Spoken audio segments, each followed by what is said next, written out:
Some residents and advocates of the Riverland Terrace neighborhood on James Island expressed their concerns about trees being trimmed. Dominion Energy says these trees need to be trimmed because their limbs are brushing against power lines, and the trees continue to be a #1 cause of power outages. That, and they're also a fire hazard. Our Carly Baker has more on how people are feeling about the issue and a solution they think would benefit everyone. One of the residents tells me that he is fed up with seeing his trees trimmed every 5 years. He says that he would like the trees to be left alone and the wires to be buried. Dominion Energy performs routine tree trimming every 5 years to ensure branches and limbs are not coming into contact with power lines.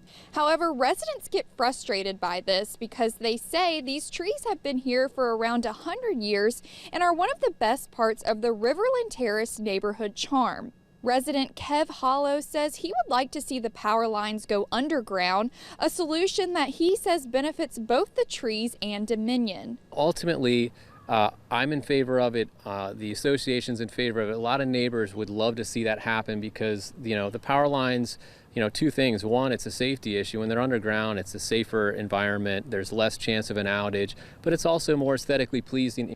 One of the large oak trees trimmed was recently awarded the Blue Ribbon Award from the neighborhood's garden club for having the best looking tree.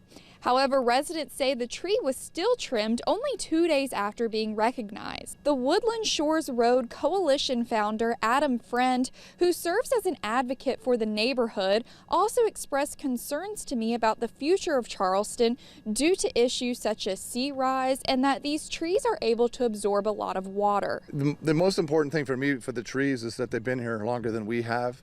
They provide one of the best services that we can ever offer in this area now is absorption. We have a sinking city in a rising water climate.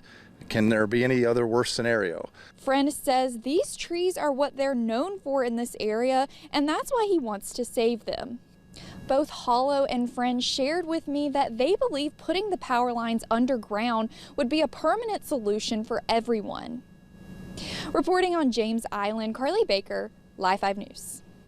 Dominion Energy responded to the situation with a written statement that said, in part, as part of our routine 5-year cycle to ensure safety and reliability, Dominion Energy South Carolina supports a comprehensive and proactive vegetation management program. While we understand and appreciate the passion surrounding trees throughout the Low Country, safety remains our top priority. Trees that have grown too close to overhead lines are both a fire hazard and an issue of employee and public safety.